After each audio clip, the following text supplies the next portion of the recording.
गुण हो गया। अब सबकी विधियां अलग अलग है, उससे फर्क नहीं पड़ता, पर सभी का उद्देश्य एक ही है। यही सुकरात कहते हैं कि भाई सब में सभी के विशेषताएं अलग अलग हो सकती है, अनुभव अलग अलग हो सकते हैं, पर सभी के अनुभव में कुछ गुण ऐसे होंगे जो सेम होंगे। उनको सुकरात ने प्रत्यय बोला है। प्रत्यय मतलब जनरल ट्रैट्स। ठीक है भाई, तो ये कहते हैं ये ठीक है। सुकरात ने ज्ञान को क्या बोला? सर्वव्यापी, यानी यूनिवर्सल है, सर्वमान्य यानी कि सभी ने स्वीकार किया है, वस्तुनिष्ठ यानी कि ऑब्जेक्टिव है, सब्जेक्टिव नहीं है। ठीक है, ओके। हाँ भाई, हाँ ऑब्जेक्टिव क्या होता है बताओ भाई, भैया का प्रश्न है। सब्जेक्टिव ऑब्जेक्टिव में अंतर बताओ। हाँ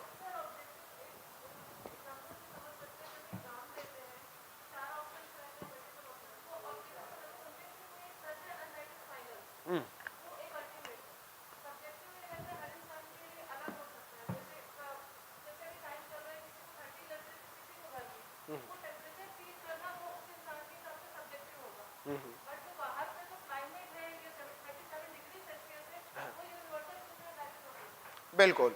ऑब्जेक्टिव मतलब आप ये समझिए कि एक बड़ा कॉन्सेप्ट हो गया, और सब्जेक्टिव मतलब हर व्यक्ति के लिए अलग अलग सब्जेक्टिव हो सकता है। हर व्यक्ति के लिए उस चीज़ के बारे में जानकारी अलग अलग हो सकती है। सीमित चीज़ को हम लोग उसको बोलेंगे। ठीक, आगे सुकरात का नैतिक दर्शन, मॉरल फिलोसफी ऑफ सोक्रेटिस। ये ऊपर वाला समझ में आया ना सभी को? हाँ हाँ, मीमांसा मतलब होता है दर्शन। ठीक है, दर्शन। ठीक है, सुकरात का नैतिक दर्शन हम लोग बात कर रहे हैं। Okay, moral philosophy of Socrates. सुकरात उस देववाणी से प्रभावित था जिसमें डेल्फी मंदिर पर लिखा गया था, मानव तुम अपने आप को जानो। क्या कहता है? Now thy self. वो कहते हैं नाउ दैट सेल्फ, या दाई सेल्फ भी बोला गया, इधर बोला गया नीचे। और मैं भी यही कहता हूँ, अब नाउ योर सेल्फ। मैं क्या, बड़े बड़े महात्मा पुरुष यही कहते हैं, नाउ योर सेल्फ, अपने आप को जानो, सब कुछ आपके अंदर ही है। हाँ, जानो, अपने आप को जानो। कभी बैठे हो खुद के साथ? बैठे हो? रोज बैठे हो? रोज तो नहीं, आप बैठते हो मतलब योगा करते हो? अच्छा, योगा कौन सा? वो नहीं हाथ पैर ऊंचे नीचे करने वाला, वो जो एकदम शांति से अपने बारे में सोचने वाला, जिसको मैं बोलता हूँ क्या बोलते हैं उसको? अरे नहीं यार, अरे मेडिटेशन तो बहुत बड़ा कॉन्सेप्ट है। हाँ ध्यान, ध्यान। हाँ, योगा नहीं, ध्यान। योगा का एक हिस्सा है ध्यान, तो ध्यान की बात कर रहा हूँ। और ये मैं नहीं कहता, फिर उठा लेते हैं हम सबके रोल मॉडल विवेकानंद जी को। वो क्या कहते हैं?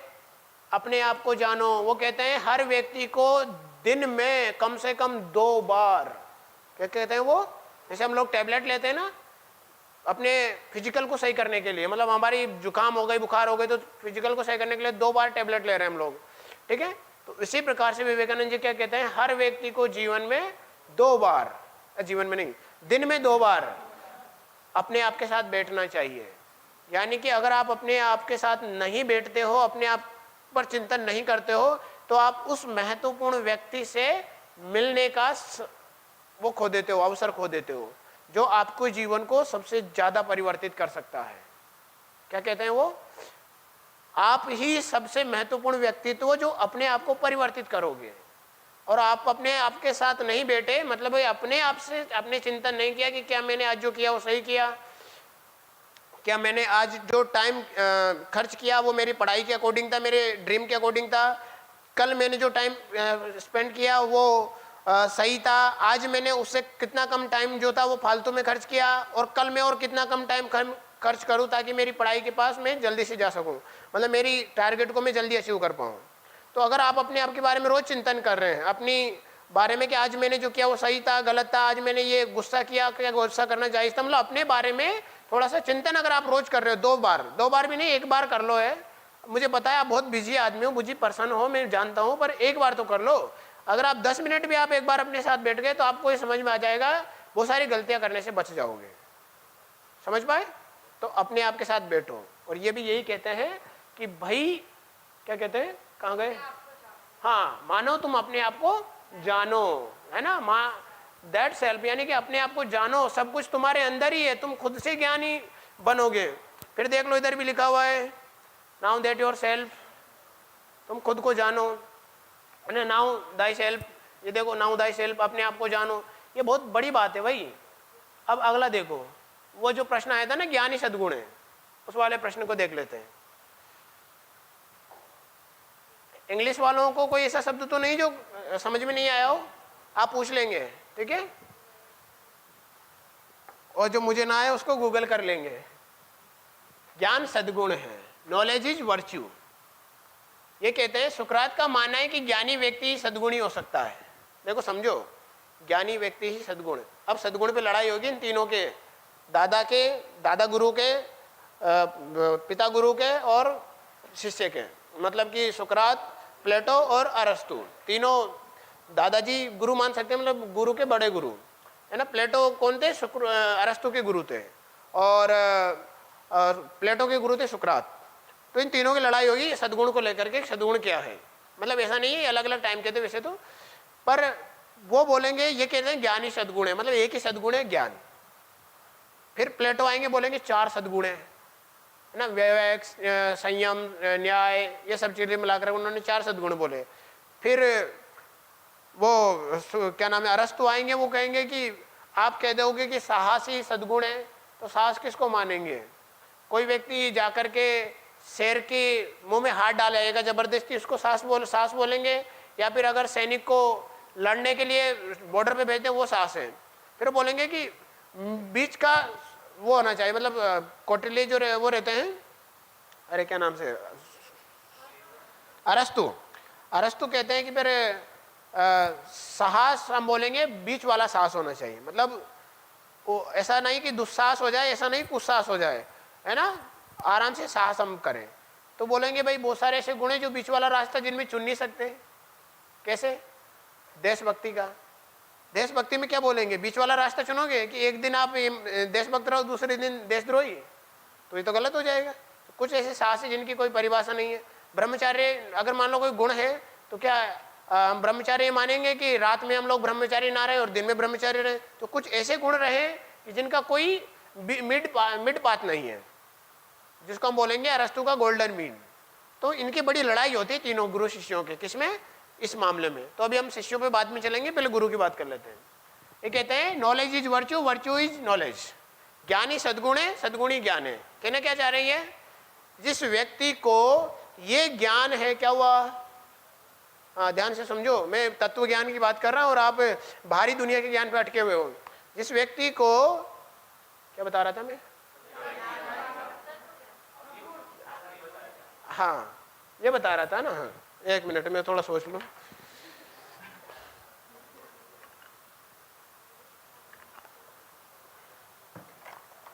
जिस व्यक्ति को यह अनुभव हो जाए कि वो करना गलत है, तो क्या वो कभी उस काम को करेगा?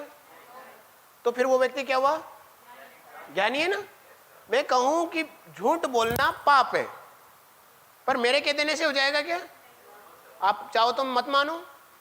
फिर अगर आप बोलोगे कि यार झूठ बोलना पाप है, क्योंकि अगर झूठ बोलेंगे तो एक झूठ से कई सारे विवाद खड़े होंगे, कल को रिश्ते खराब हो सकते हैं, और रिश्ते खराब हो सकते हैं तो रिश्ते हो सकता है क्रोध में बदल जाएं, क्रोध में हो सकता है कि बैर में बदल जाए, बैर हो सकता है कि आगे जाकर के विनाश कर दे तो लड़ाई हो जाए। अपने एक झूठ से क्या हो गया? इतना बड़ा अपराध हो गया। अपराध मतलब पाप हो गया। तो झूठ बोलना क्या है? पाप है। तो फिर आपको अनुभव अगर हो जाए, आपने उसके बारे में सोच लिया कि अगर ये करूंगा तो इसका परिणाम ये होगा, तो आप वो कभी करोगे नहीं। तो फिर मैं कहूंगा कि आपके अंदर सद्गुण है ना, आपके अंदर वर्च्यू है, पर कौन से? गुड वर्च्यू है आपके अंदर। ज्ञान ही सद्गुण है। अगर आपको ये ज्ञान हो जाए कि किसी घटना का क्या इंपैक्ट पड़ेगा, तो आप वो कभी करोगे नहीं। मतलब सारे सद्गुण आपके अंदर हैं। यानी कि ये नहीं कहते कि सद्गुण मतलब ईमानदारी, सत्यनिष्ठा, जितने भी हम लोग सद्गुण पढ़े ना अभी इथिक्स में पहले, दया, शीलता, करुणा, ये सारे, ये कोई सद्गुण नहीं है, ज्ञान ही सद्गुण है। जिस व्यक्ति को ये ज्ञान हो जाए कि ये करने से ये होगा, दया करने से संबंध अच्छे होंगे और क्रोध करने से संबंध बिगड़ेंगे, तो वो व्यक्ति कभी करेगा ही नहीं। तो जिस व्यक्ति को ज्ञान है ना, वही सद्गुण को धारण कर सकता है, गुड वर्च्यू को। जिस व्यक्ति को ज्ञान है वही गुड वर्च्यू को धारण कर सकता है। तो गुड वर्च्यू क्या है? ज्ञान ही सद्गुण है। और सद्गुण क्या है? लोगों ने पूछा सद्गुण क्या है? भाई जिसको ज्ञान है उसी को सद्गुण है। मतलब ज्ञानी जो रहेगा उसके पास ही सारी अच्छी चीजें रहेंगी। और जिस व्यक्ति को ज्ञान है ना तो ही वो दूसरी चीजों को धारण कर पाएगा, नहीं तो उसके पास ही चली जाएगी, पास तो उसके भी वो नहीं रहेगी। तो वो कहते हैं knowledge is virtue, virtue is knowledge. समझ पाए सब लोग? हाँ। सद्गुण शिक्षणीय है। अब देखो ये कहते हैं ज्ञान सद्गुण है, पर सद्गुण ऐसा नहीं कि पैदा होते ही कोई ऐसा नहीं कि माता के गर्भ में डाल के चला गया हमारे। सद्गुण सिखाया जा सकता है। अगर आपको यह एहसास करा दिया जाए कि आप इस काम को करोगे तो गलत है, और आपने अपने आप में आत्मचिंतन कर लिया कि मैं ये करूंगा तो गलत है, तो फिर आप उस काम को कभी नहीं करोगे। मतलब मैंने आपको क्या कर दिया? सिखा दिया। तो सद्गुण क्या है? शिक्षणीय है। अब अच्छे गुणों को सिखाया जा सकता है, विकसित किया जा सकता है। जैसे आप लोगों को मैं क्या बनाने का प्रयास कर रहा हूं, आप लोगों को एथिकल, कि आप सभी उसी युवाओं के दौर से निकल कर आए हैं जो आपके साथ किसी गलत संगत में आज गलत क्राइम में शामिल हो रहे हैं। आप अपने दोस्तों को देखिए, है ना, कोई भी ऐसा हो सकता है कि जो कोई गलत क्राइम में इन्वॉल्व हो गया हो, बिना वजह किसी की मारपीट करता हो, कल को उसके ऊपर पुलिस केस भी लागू हो, ऐसे तमाम प्रकार की घटनाएं। आपको मैं कहूँ, आप आज सीख रहे हो कि भाई आर्टिकल 51A कहता है, उसका फंडामेंटल ड्यूटी नंबर 9 कहती है कि सार्वजनिक संपत्ति की रक्षा करे और हिंसा से दूर रहे ना, टू सेफगार्ड पब्लिक प्रॉपर्टीज। तो आपने सुना कि यार बार बार कहते हैं कि टू सेफगार्ड पब्लिक प्रॉपर्टीज, तो क्या कल आप उन युवाओं के साथ में किसी बस को जलाने जाओगे? तो मैं क्या कर रहा हूँ, आपके अंदर अच्छा गुण धारण कर रहा हूँ ना। तो ये क्या सिखाया जा सकता है, उसको एक अच्छा माहौल बना डाल दो, एक अच्छी मनोवृत्ति बना दो उनकी, वो बनाया जा सकता है। जैसे आप में से कल किसी का प्रश्न था कि आपने क्या किया इसके लिए, मतलब महिलाओं के उत्थान के लिए, तो मैंने कहा कि मैं मनोवृत्ति परिवर्तन का प्रयास कर रहा हूँ। हो सकता है मैंने 2 लोगों की, मैंने 100 लोग मेरी क्लास में हो, पर मैंने 2 की बदल दी तो वो 2 लोग उस क्राइम का करने से बच जाएंगे। तो ये क्या हो गया, वो सीख गया 2 व्यक्ति, तो वो क्या है, यहाँ पर नॉलेज ट्रांसफर हो गई, यानी कि सद्गुण ट्रांसफर हो गए। तो ज्ञान क्या है? शिक्षणीय है, सिखाया जा सकता है ना। आप में से किसका प्रश्न था कल कि सर इनको एथिक्स पढ़ाया जाता है या नहीं पढ़ाया जाता है? वो हम ऑफिस में एक बार एक उससे मिले थे, एक अधिकारी से, तो वो क्या बड़े अहले लहजे में मतलब दही लहजे में बात कर रहे थे, बड़े वकील साहब थे। तो वो बोल रहे थे, ऐसे बहुत सारी बातें कर रहे थे। मैंने कहा जो ज्ञानी होता है ना वो एकदम शांत रहता है, जो कम ज्ञानी रहता है ना वो ज़्यादा बोलता है ना। कि भाई वो कहते ना अधजल गगरी छलकत जाए, तो वैसा ही था, जिसके पास अधजल ज्ञान था वो ज़्यादा छलकता है। जो एकदम देखना, कभी भी किसी बड़े अधिकारी के पास जाना आप, और कभी किसी चपड़ासी के पास जाना, या कभी किसी ऑफिस में जाना, उसके चपड़ासी को देखना और उसको देखना। मान लो मैं अपने जीवन का अनुभव बताता हूँ। मैंने कई सारे अनुभव फेस किए हैं कि मैं कलेक्टर के हिसाब से उसमें मिलने जाता था, कोई भी कलेक्टर हमेशा इतने प्यार से बात करता था जैसे अपना आदमी हो, क्योंकि वो बड़ी ज्ञानी आदमी है। पर चपरासी से बात करो तो अपने आप को कलेक्टर समझता है।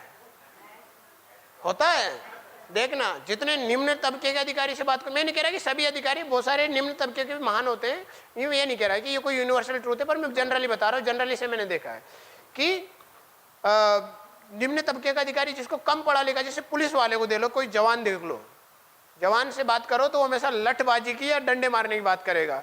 फिर किसी एसआई से बात करो वो थोड़ी कानून की बात करेगा। फिर किसी ऊपर अधिकारी एसपी रैंक से बात करो, वो हमेशा आपको पहले तो आपका मुद्दा समझने का प्रयास करेगा, शांतिपूर्वक आपको दिलासा देगा किसी भी मामले में। तो जो जितना ज्यादा ज्ञानी उतना ही शांत। और ये मैं नहीं कहता, ये भी धर्म ग्रंथ या हमारी जो अच्छी बातें ना वो बताती है। विद्या ददाति विनयाति याति पात्रत्वाम पात्रत्वात् धनमापनोति धन धर्म तथा सुखम। विद्या से क्या आता है? विनय। विनय से क्या आता है? क्या आता है? विनयाति याति पात्रत्वाम, यानी कि विनय से व्यक्ति पात्र बन जाता है। किसका? उस काम को करने का। पात्र मतलब एलिजिबल, ठीक है, योग्य बन जाता है ना। विनयाति याति पात्रत्वम पात्रत्वात् धनमापनोति, जो एलिजिबल है वही पैसा कमाएगा ना, और जो जिसके पास पैसा है वही तो धर्म कर्म की बातें करेगा, कुछ पुण्य करेगा। फक्कड़ आदमी क्या दान करेगा किसी को? क्या पैसे रोटी खिलाएगा? खुद नहीं खा पाएगा। तो और जो जिसके पास धन है, धन कैसे आएगा? पात्र बनने से, एलिजिबल बनने से। और वो एलिजिबल है तो धन आएगा, और धन है तो वो अच्छा काम करेगा, और अच्छा काम करने से उसके मन को क्या मिलेगी? शांति है ना, धन धर्म तत सुखम, मतलब जिसके अंदर शांति है या अच्छे कर्म कर रहा है तो उसके अंदर शांति है, यानी उसको आनंद आ रहा है उस काम को करने में, किसी गरीब की मदद करने में उसको अच्छा लग रहा है तो उसके अंदर शांति है। तो अब आपको क्या करना पड़ेगा? आईएएस ऑफिसर बनना है, बनना है कि नहीं? डीसी बनना है, बनना है ना? तो बोलो सही, डीएसपी बनना है, ऑफिसर बनना है, एक शब्द में कहें तो आपका जो भी ड्रीम हो, ऑफिसर बनना है ना, बनना है ना? तो क्या करना पड़ेगा? सबसे पहले विद्या सीखनी पड़ेगी। विद्या से क्या आएगा? विनम्रता, झुकोगे, थोड़ा झुकोगे कि अच्छी बात क्या है, सही क्या है, गलत क्या है, उसके बाद जाके आएगा धन, एलिजिबल बन जाओगे उसके बाद, मतलब नौकरी, और नौकरी मिलेगी तो क्या मिलेगा? वो बोलता है ना, वो बोल बोल बोल तुझे क्या चाहिए, है ना, पैसा चाहिए मुझे। चलिए आगे चलते हैं। चलो मेरे ज्ञानियों, आगे क्या है आप सीख सकते हो, मतलब सद्गुण शिक्षणीय, ये अरस्तु कहते हैं, नहीं सुकरात कहते हैं। सद्गुण एक है और इन्होंने बोला कि सद्गुण ही ज्ञान है और वही सब कुछ है, ठीक है। आगे सद्गुण का आत्मज्ञान। आज सद्गुण का आत्मज्ञान कैसे होता है? तो ये कहता है ना योर सेल्फ, अपने आप को जानो, आपको पता चल जाएगा क्या सच है क्या झूठ है। किसी बाहरी महापुरुष के कह देने से कुछ नहीं होगा जब तक आप खुद अप्लाई नहीं करोगे, ठीक है भाई। सद्गुण से आनंद आता है। अब आपको ये पता चल गया कि ये करने से ये नहीं होगा, तो क्या कभी आप बुरा कर पाओगे? क्राइम नहीं करोगे तो आप क्या ऊपर कर पाओगे? अच्छा कर पाओगे। और अगर आपने अच्छा किया तो आपको आनंद मिलेगा। अच्छा करने से आदमी को खुशी मिलती है, नहीं मिलती क्या? इसका अपोजिट कर लो, अगर आप बुरा करोगे तो दुख मिलेगा। जैसे किसी के मन में किसी को लेकर के एलर्जी है, एलर्जी में उसको बोल रहा हूँ जो क्या बोलते हैं जेलसी है, मैं एलर्जी बोलूँगा उसको, एलर्जी का मरीज है वो, अरे जेलसी है पर मैं एलर्जी बोलूँगा, है ना, क्योंकि उसको उससे एलर्जी है। अब वो उसको देख देख के जलता रहेगा, मतलब उसके शरीर में उसके प्रति कुछ भावना बनी रहेगी, उसको देख देख के जलेगा वो जलेगा तो वो अंदर से जल रहा है, भुन रहा है, उसका दिमाग हमेशा नेगेटिव में पड़ा रहता है, और वो जितना जल रहा है वो उतना ज़्यादा प्रभावी हो रहा है। मतलब एलर्जी में हम लोग क्या करते हैं, वो हमारा जो एंटी वो रहता है ना, वो हमें ज़्यादा प्रभावित करता है। जैसे मुझे ठंडे पानी से एलर्जी है तो मुझे ज़्यादा जुकाम होगी, मैं उससे परेशान रहूँगा, वो ज़्यादा मुझे परेशान करेगा, तो मुझे एलर्जी नहीं करनी चाहिए, उसका या तो इलाज करें। अगर किसी को किसी से जेलसी है तो सॉर्ट आउट करो भाई, अपना टाइम क्यों खर्च कर रहे हो। तो हमेशा अच्छी चीज़ों में हमें आनंद प्राप्त होगा। आगे सुकरात का महत्व है, तो इम्पोर्टेंस ऑफ सोक्रेटिस क्या है भाई, आपको भी पता है सुकरात का क्या महत्व है, क्या इसको बताना पड़ेगा? नहीं बताना पड़ेगा ना। ऐसे पहला महत्व तो यही है कि भाई ऐसा सुकरात की वजह से ही प्लेटो जैसा महान दार्शनिक हमें मिला दुनिया में, ठीक है। और अगर प्लेटो नहीं होता तो क्या अरस्तु होता है, और अरस्तु नहीं होता तो कई सारी जो किताबें लिखी है ना दुनिया में, फादर ऑफ जूलॉजी कौन है? फादर ऑफ बायोलॉजी, हर प्रकार के फादर आप देखोगे ज्यादातर के पापा अरस्तु ही है। और अरस्तु के पास वो कैसे आए? जब वो अपने गुरुओं से कुछ सीखे, तो इतने महान जैसे शिष्य में इनकी वजह से मिले, ठीक है। अभी मैं ये बात कहता हूँ, इसको बात को याद रखना।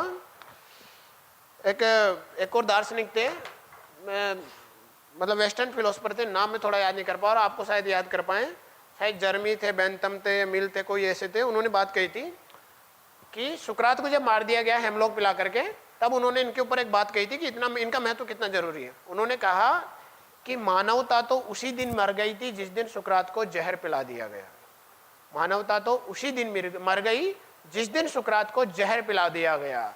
ये जो हम लोगों में मानवता, फिर उन्होंने नैतिकता भी बोला इसको, कि ये जो हम लोगों में नैतिकता या थोड़ी बहुत अच्छाइयाँ बची है ना, ये हमारे अंदर हमारी रगों में सुकरात का ही खून है।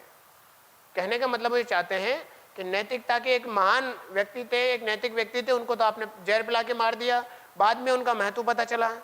उसके बाद में जब हमें पता चला कि ये व्यक्ति महान थे, तब जाके उनके विचारों को हमने अपना लिया। कुछ अच्छे विचार जो हम उनके सीख पाए प्लेटो की वजह से, क्योंकि सुकरात तो कोई पढ़े लिखे थे नहीं, प्लेटो ने उनकी सारी बातों को, सुकरात ने कभी कोई किताब नहीं लिखी, जो भी बातें थी सब प्लेटो ने लिखी। उनकी बातों को प्लेटो ने या तो चर्चा करी या फिर लिख करके बता दिया कि मेरे गुरु ये कहते हैं। कुछ बातों को प्लेटो ने क्रिटिसाइज भी किया कि मेरे गुरु ने कहा, हो सकता है सच ना हो, मेरा मानना तो ये है। तो जितनी भी सुकरात की बात हमें पता चले प्लेटो जैसे लिखने वालों के से पता चली। तो वो कहते हैं जो वेस्टर्न फिलोसफर थे, भाई हमारी रगों में जो खून है ना, वो सुकरात का ही थोड़ा बहुत दौड़ रहा है, जब हम अच्छे इंसान बने हुए हैं। मतलब कहने का मतलब यह है कि सुकरात के अच्छे विचार हैं जिनको हम धारण करके कुछ अच्छाइयाँ कर रहे हैं। अब ये बात सही है कि यूनिवर्सल ट्रूथ सब जगह पे होता है। आप देखो भारत में भी इतने महान दार्शनिक ऐसा नहीं है कि केवल सुकरात ने ही दुनिया को अच्छी बातें बताई, पर इनको पहला दार्शनिक माना जाता है। भारत के पास तो इससे भी पहले दार्शनिक थे, आप देखोगे बहुत पहले थे। पर दिक्कत ये हुई कि जो वर्ल्ड लेवल पर प्रभाव पड़ा किसका,